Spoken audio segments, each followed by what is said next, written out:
Bom dia, pessoal.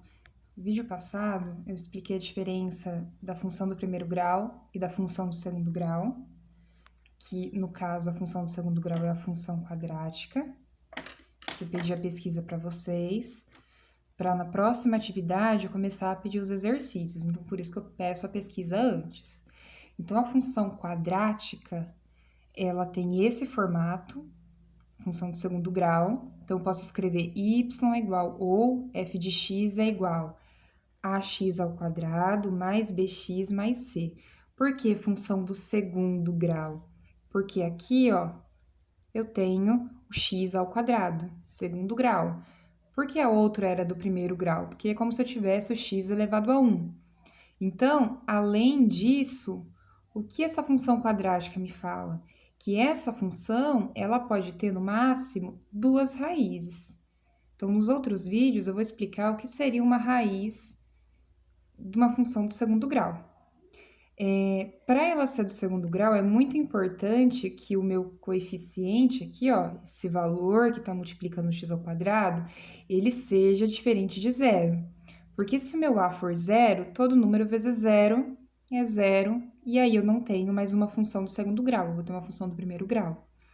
Então, exemplo aqui de tipos de funções quadráticas. Essa primeira função, eu tenho o quê? 7x ao quadrado mais 2x menos 1.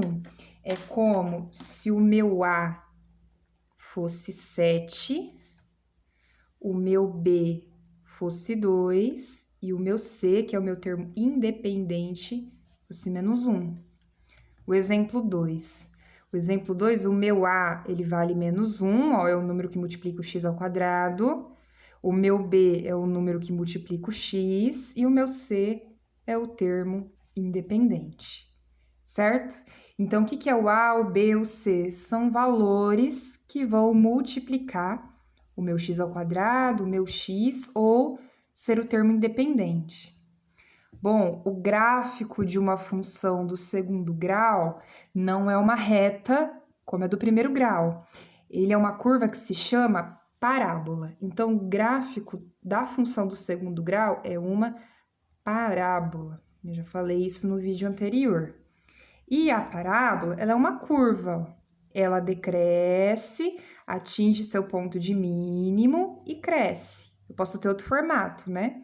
Desse jeito aqui, que a concavidade é voltada para baixo. Então, ela cresce, atinge seu ponto de máximo e decresce. Mais para frente, nós vamos ver que esse ponto de máximo e esse ponto de mínimo, ele tem um nome. Ele vai se chamar vértice da parábola. Em outros vídeos, eu vou gravar a explicação do que é o vértice da parábola. Bom, já que o gráfico é uma parábola, como que eu vou diferenciar se a concavidade é voltada para cima ou se a concavidade vai ser voltada para baixo? O coeficiente que vai definir isso vai ser o número que multiplica o x ao quadrado, vai ser o a. Tudo bem? Então, novamente, ó, quem vai me dizer se a parábola tem a concavidade voltada para cima ou para baixo? O valor do a. Se o meu a for um valor positivo, se for um valor maior que zero, concavidade voltada para cima, tá sorrindo. Se o meu a for um número negativo, um número menor que zero, ó, voltada para baixo, tá triste. Então, sorrindo, triste. Acho que dá para decorar. Então, esses dois exemplos aqui. Se eu fosse traçar o gráfico, esboçar o gráfico dessas funções, essa primeira, ó, o meu A vale 7, é positivo. Seria um exemplo desse, né, concavidade voltada para cima.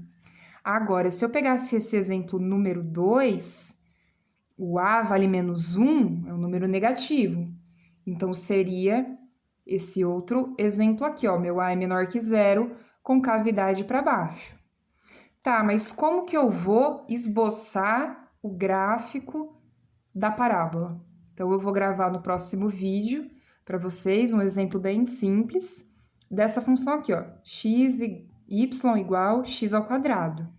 Então, a gente fala que é uma função incompleta, eu não tenho nem o valor do b e do c, eu tenho o valor do a. Então, a função mais simples do segundo grau é essa.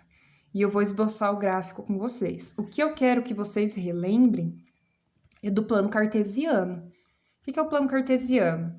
Eu tenho o eixo Y, que é na vertical, e o eixo X, que é na horizontal. E aqui, ó, exatamente no cruzamento desses eixos, eu tenho a origem, o ponto zero, marco zero. Então, lembra da batalha naval, né? Bem parecido.